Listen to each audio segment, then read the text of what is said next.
जो mole concept के आपके जितने भी डाउट है ना वो सारे इस एक डायग्राम से क्लियर हो जाएंगे। इसके बाद आपको बिल्कुल प्रॉब्लम नहीं होगी। देखिए बेसिकली मोल कॉन्सेप्ट में अलग टाइप के क्वेश्चंस होते हैं। पहला, या तो आपको मास से मोल्स में कन्वर्ट करना होता है, या वॉल्यूम से मोल में, या नंबर ऑफ पार्टिकल से मोल में कन्वर्ट करना होता है। दूसरा, मोल्स से आपको मास, नंबर ऑफ पार्टिकल्स या वॉल्यूम में कन्वर्ट करना होता है। तीसरा, इनका आपस का इंटर कन्वर्जन। तो आइए देखते हैं इनके फॉर्मूले। सबसे पहला हमें पता है मास और मोल्स के लिए फॉर्मूला होता है given mass divided by molar mass. ठीक है, ये फॉर्मूला होता है आपका नंबर ऑफ मोल्स का। ठीक है, तो इससे हम क्या कर सकते हैं कि अगर हमें गिवन मास गिवन हो तो हम मोलर मास से डिवाइड करके नंबर ऑफ मोल्स निकाल सकते हैं। अगर हमें नंबर ऑफ मोल्स गिवन हो तो हम मोलर मास से मल्टीप्लाई करके गिवन मास निकाल सकते हैं। नेक्स्ट हमारा आता है नंबर ऑफ मोल्स का फॉर्मूला फॉर वॉल्यूम। इस केस में क्या होता है, हम बोलते हैं कि इस केस में होगा given volume divided by 22.4 litre. ठीक है, इतना हम करते हैं तो हमें यहाँ पे मिल जाता है नंबर ऑफ मोल। अगर हमें गिवन वॉल्यूम पता हो तो हम क्या करेंगे, उसको 22.4 से डिवाइड करेंगे, नंबर ऑफ मोल्स कैलकुलेट कर लेंगे ईजिली। ठीक है, तीसरा है नंबर ऑफ पार्टिकल्स से मोल। तो इस केस में फॉर्मूला क्या होता है नंबर ऑफ मोल्स का, इस केस में फॉर्मूला होता है आपका number of particles divided by Avogadro number. Number of particles, देखो बच्चों यहाँ पे पार्टिकल्स का मतलब है कि वो एटम भी हो सकता है, मॉलिक्यूल भी हो सकता है और आयंस भी हो सकता है, डिवाइडेड बाय एवोगैड्रोस नंबर। अब आप सभी को पता होगा कि एवोगैड्रोस नंबर इक्वल होता है किसके, 6.022 इंटू 10⁻23। ठीक है, अगर हमें मास से नंबर ऑफ पार्टिकल्स निकालना हो तो हम मास से सबसे पहले मोल्स निकालेंगे इस वाले फॉर्मूले का यूज़ करके, एंड देन हम मोल से नंबर ऑफ पार्टिकल्स निकाल लेंगे इस वाले फॉर्मूले का यूज़ करके। तो चलिए क्वेश्चन प्रैक्टिस करते हैं इस पे बहुत सारे। आइए शुरू करते हैं हम सबसे पहले कैटेगरी ऑफ क्वेश्चंस को, जहाँ पे हम पहले गिवन मास से number of moles, given volume से number of moles and number of atoms से नंबर ऑफ मोल्स कैलकुलेट करेंगे। सबसे पहले हम करते हैं गिवन मास से, that is 15 gram of CO2। इसके लिए हमने फॉर्मूला देखा था number of moles equal to क्या होता है, मैं यहाँ पे शॉर्ट में लिख देती हूँ, जी मतलब given mass divided by M which is molar mass. हम मोलर मास कैसे निकालेंगे CO2 का, मोलर मास कैसे होगा, कार्बन का होता है 12 प्लस 2 ऑक्सीजन है तो 2 इंटू 16, जिसको हम ऐड करेंगे तो आएगा 44 ग्राम पर मोल। ठीक है, हमें मोलर मास पता चल गया, गिवन मास 15 गिवन है, तो हम यहाँ पे क्या लिख सकते हैं 15 gram divided by 44 gram per मोल। जब हम इसको फर्दर कैलकुलेट करेंगे तो ग्राम से ग्राम कैंसिल हो जाएगा, मोल इनवर्स ऊपर जाके मोल बन जाएगा और ये आ जाएगा आंसर 0.34 मोल। नेक्स्ट है हमारा 11.2 लीटर ऑफ SO2। इसके लिए हमने फॉर्मूला देखा था number of moles equal to given volume divided by 22.4 litre. तो इस केस में हम क्या करेंगे, गिवन वॉल्यूम हमारे पास दिया हुआ है 11.2 लीटर अपॉन हमारे पास मोलर वॉल्यूम कितना है 22.4 लीटर। जब हम इसको कैंसिल कर लेंगे तो ये कितना आ जाएगा 0.5 मोल। नेक्स्ट है हमारा 12.044 इंटू 10⁻23 कार्बन एटम्स। इसके लिए हमने फॉर्मूला देखा था कि जब भी हमें नंबर ऑफ पार्टिकल्स गिवन हो, पार्टिकल का मतलब या तो वो एटम हो, मॉलिक्यूल हो या तो आयन हो, तो उस केस में हम फॉर्मूला लगाते हैं given number of particle divided by Avogadro number. Avogadro number को हम NA से भी लिख देते हैं, तो ये हमारा क्या हो जाएगा 12.044 इंटू 10⁻23 डिवाइडेड बाई 6.022 इंटू 10⁻23, जिसको हम डिवाइड करेंगे तो हमारे पास आंसर आएगा 2 मोल्स। ठीक है, चलते हैं अपने सेकेंड कैटेगरी ऑफ क्वेश्चंस में, जहां हम मोल को कन्वर्ट करेंगे मास में, मोल से हम निकालेंगे वॉल्यूम एंड मोल से ही हम निकालेंगे नंबर ऑफ मॉलिक्यूल्स। ठीक है, तो आइए सबसे पहले फॉर्मूला देखते हैं। फॉर्मूला हमारे पास एक ही है, वही हम यूज़ करेंगे, नंबर ऑफ मोल्स। ठीक है, मैं इन सब के फॉर्मूले लिख लेती हूँ। सबसे पहले मास के लिए तो हम क्या करते हैं, होता है given mass divided by molar मास। अभी हमने पिछले ही क्वेश्चन में मोलर मास ऑफ CO2 निकाला था, तो अभी मैं यहाँ पे नहीं निकाल रही हूँ, मैं यहाँ पर लिख लेती हूँ कि मोलर मास होगा हमारा CO2 का 44 ग्राम पर मोल। ठीक है, अब हमारे पास नंबर ऑफ मोल्स गिवन है 3, हमें मोलर मास पता है, तो गिवन मास हम कैलकुलेट कर लेंगे। तो हम गिवन मास इक्वल टू लिख सकते हैं, given mass equal to number of moles which is 3 into molar mass which is 44। ठीक है, इसको हम कैलकुलेट कर लेंगे तो हमारे पास कितना आ जाएगा, 132 ग्राम्स। ठीक है, तो हमारा पहला क्वेश्चन हो गया सॉल्व। नेक्स्ट है गिवन वॉल्यूम, तो हमें पता है इसके लिए भी फॉर्मूला क्या होता है, number of moles equal to given volume divided by 22.4 litre. ये हमें गिवन वॉल्यूम एट STP ही बता सकते हैं, क्योंकि ये फॉर्मूला एट STP के लिए ही होता है। ठीक है, तो यहाँ पे हमें नंबर ऑफ मोल्स पता है, ये पता है, तो हम गिवन वॉल्यूम निकाल लेंगे यहाँ से। गिवन वॉल्यूम क्या हो जाएगा, number of moles into 22.4 which is 3 into 22.4, तो ये हो जाएगा 4 3 12 का 2, अगर 1 3 2 6 1 7 3 2 6 इतना लीटर। ठीक है, तो हमने ये भी निकाल लिया है। नेक्स्ट है हमारा नंबर ऑफ मॉलिक्यूल्स। अब देखो हमारे पास इसका भी फॉर्मूला होता है, number of moles equal to given number of molecules, क्योंकि हमने यहाँ पे फॉर्मूले में पढ़ा था कि गिवन नंबर ऑफ पार्टिकल्स होता है, पार्टिकल्स की जगह पे हम एटम्स, मॉलिक्यूल्स या आयंस कुछ भी निकाल सकते हैं, डिवाइडेड बाय एवोगैड्रो नंबर, जिसको मैं Na से डिनोट कर रही हूँ।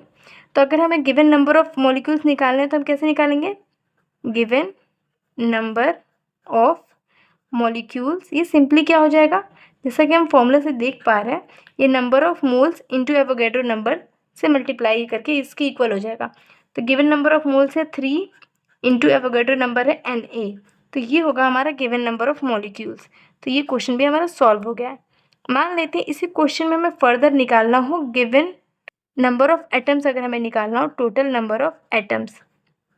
ठीक है, तो ये हम कैसे निकालेंगे, देखो एक जो CO2 है इसमें कितने एटम है, 2 ऑक्सीजन के एटम है एंड 1 कार्बन का एटम है, तो एक CO2 में टोटल 3 एटम्स है।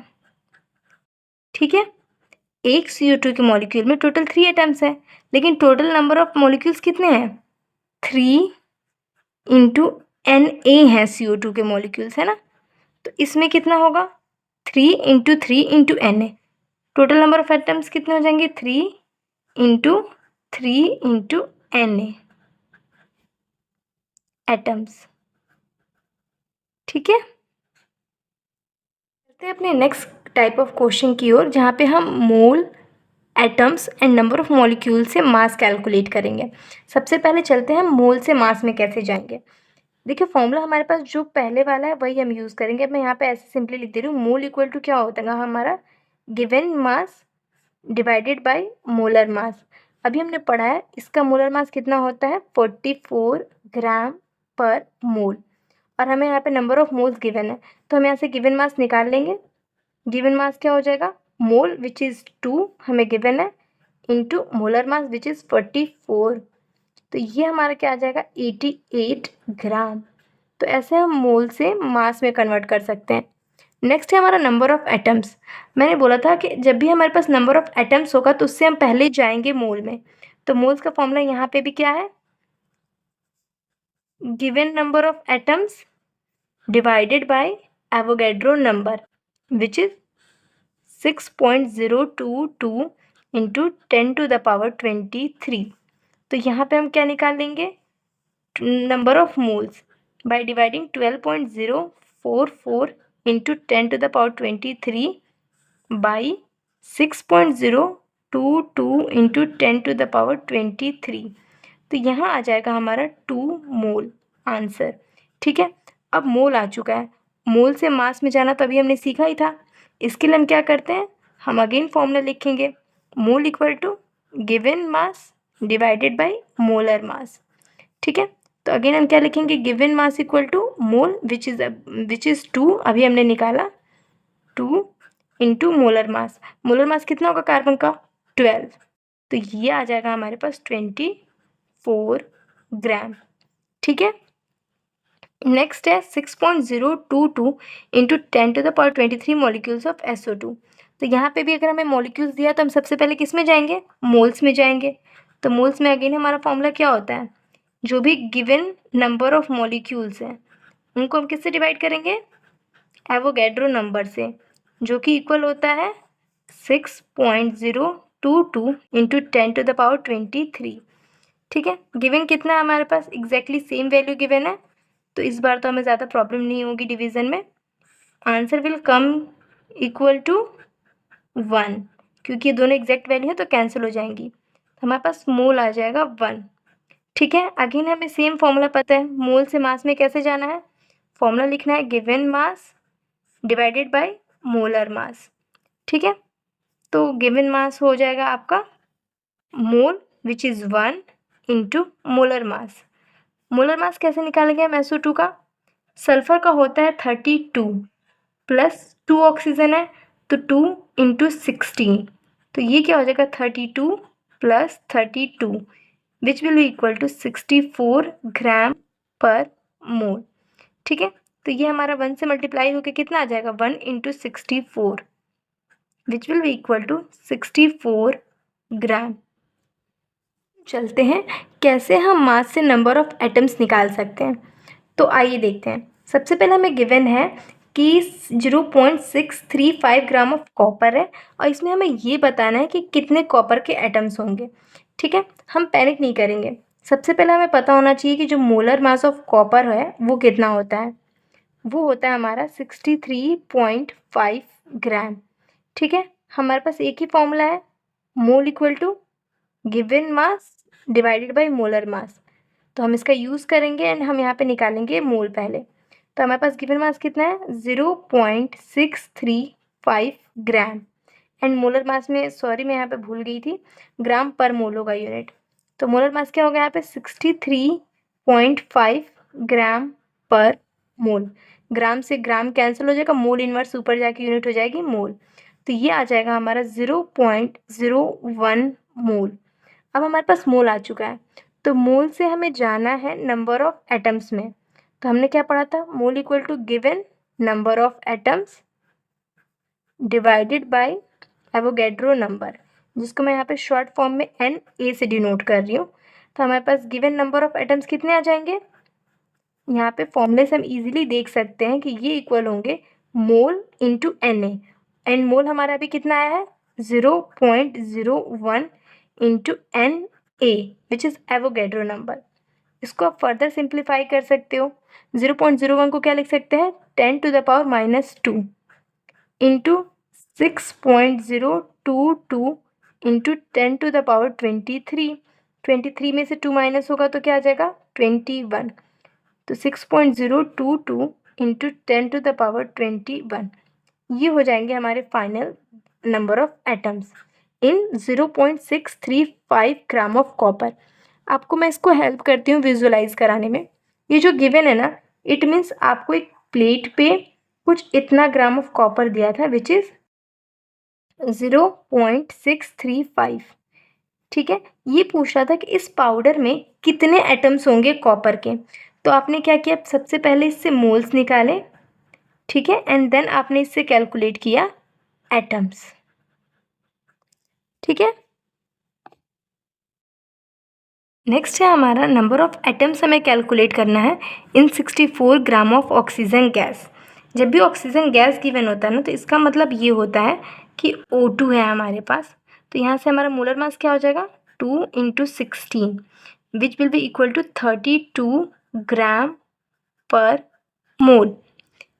ओके, नेक्स्ट अब हम चलते हैं फॉर्मूले की तरफ, which is mole equal to given mass divided by molar mass. Given mass given है हमें 64 एंड मोलर मास है 32। तो यहाँ से हमारा आंसर आ जाएगा 2 मोल्स। अभी हमने ये पढ़ा था कि जब भी हमें मोल से नंबर ऑफ एटम्स या मॉलिक्यूल्स निकालने होते हैं तो हम क्या करते हैं, इस वाले फॉर्मूले का यूज़ करते हैं, गिवन नंबर ऑफ मॉलिक्यूल्स या atoms divided by Avogadro number. ठीक है, यहाँ पे हमें सबसे पहले given number of molecules find करना पड़ेगा, क्योंकि हमारे पास ऑक्सीजन गैस है, इट मीन्स हमारे पास O2 है, तो हम directly number of oxygen atoms नहीं निकाल सकते। हमें सबसे पहले क्या मिलेगा, गिवन नंबर ऑफ मॉलिक्यूल्स मिलेगा। तो हमें गिवन नंबर ऑफ मॉलिक्यूल्स कितना आ जाएगा, उसके लिए हम मल्टीप्लाई कर लेंगे मोल को एवोगैड्रो नंबर से। मोल हमारा आया है 2 × एवोगैड्रो नंबर, ये आ जाएगा हमारे इतने टोटल नंबर ऑफ मॉलिक्यूल्स। अब एक बात समझो आप लोग, एक जो O2 का मॉलिक्यूल है, ठीक है, इसमें हमारे पास 2 ऑक्सीजन एटम्स हैं, ठीक है, लेकिन हमारे पास टोटल नंबर ऑफ मॉलिक्यूल्स कितने हैं, इतने, मतलब हमारे पास है 2 × NaO2 मॉलिक्यूल्स। तो हमारे पास नंबर ऑफ ऑक्सीजन एटम कितने होंगे, इतना × 2, तो 2 × 2 × Na ऑक्सीजन एटम्स होंगे हमारे पास, जिसको हम फर्दर लिख सकते हैं 4 × Na ऑक्सीजन एटम्स। मैं आपको हेल्प करती हूँ इसको विजुअलाइज कराने में। आप ये मान लो कि आपके पास एक प्लेट है, इस पे आपको 64 ग्राम ऑफ ऑक्सीजन गिवन होगा, ठीक है।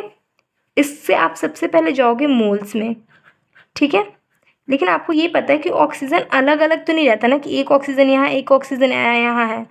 ऑक्सीजन गैस का मतलब है कि ये पूरे ऑक्सीजन मॉलिक्यूल की बात कर रहा है, जिसमें एक ऑक्सीजन ऐसे एक ऑक्सीजन ऐसे, तो बॉन्डेड फॉर्म में है।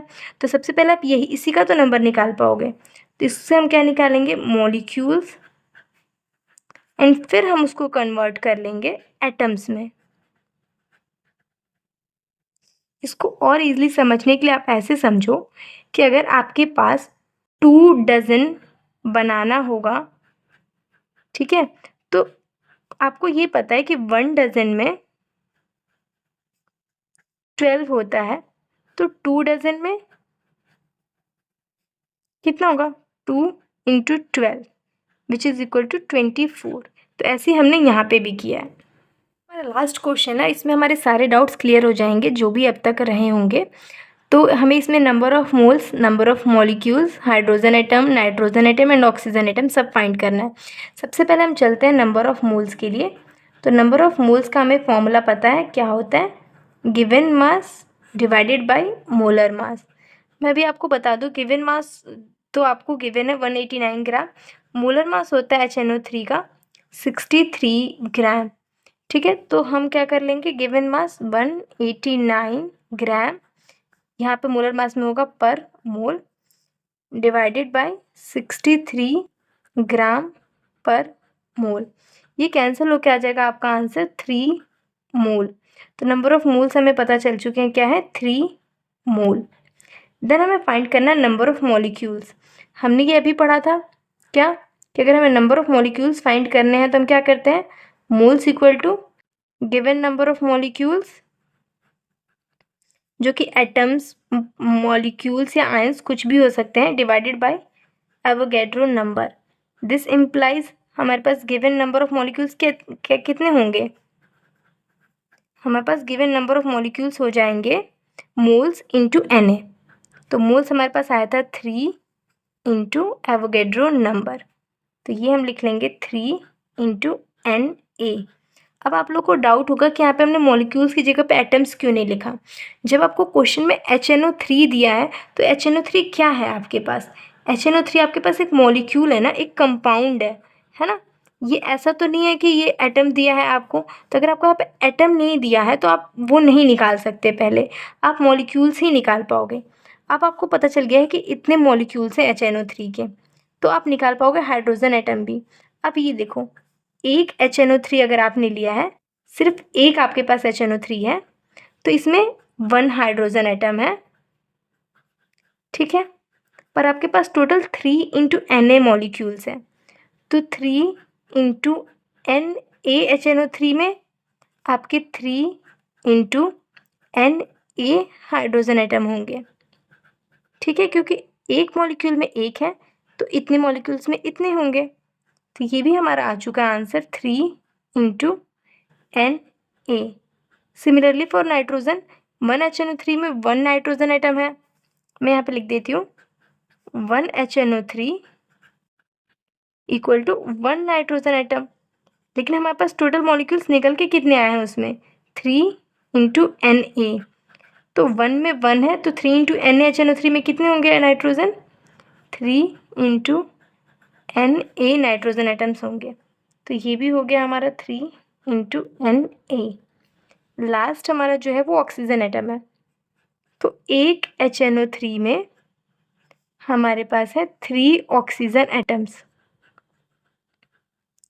ठीक है, तो हमारे पास 3 इंटू NaHNO3 में कितने होंगे, इतना इंटू 3, तो 3 इंटू 3 इंटू Na होंगे oxygen atoms, which is equal to 9 into Na, ठीक है, तो हम यहाँ पे लिख लेंगे इसको 9 इंटू Na। देखो, जब भी हम नंबर ऑफ़ मोल्स निकालते हैं ना, तो इसी का तो निकाला हमने कंपाउंड का, ठीक है, तो इसी का नंबर ऑफ़ मॉलिक्यूल्स हम निकालेंगे, एंड एक बार हमने नंबर ऑफ़ मॉलिक्यूल्स निकाल लिया तो फिर हम निकालते हैं नंबर ऑफ़ एटम्स। ये समझ लो आप कि पहले आपको ये पता था कि आपके पास इतना ग्राम है, फिर आपको पता चला कि ये 3 मोल्स है, ठीक है, मोल्स में आपने फाइंड किया कि अब इसमें मॉलिक्यूल्स कितने होंगे HNO3 के, ठीक है, कि HNO3 के कितने मॉलिक्यूल्स होंगे, तो आपको पता चला कि 3 इंटू Na इतने सारे मॉलिक्यूल्स होंगे। देन आपने यहाँ से अलग अलग करके एटम्स का नंबर निकाला कि हाइड्रोजन के कितने होंगे, नाइट्रोजन के कितने होंगे, और ऑक्सीजन के कितने होंगे। इन क्वेश्चंस का आंसर आप बताएंगे हमें कमेंट बॉक्स में। अगर वीडियो पसंद आई हो तो do like, share and subscribe.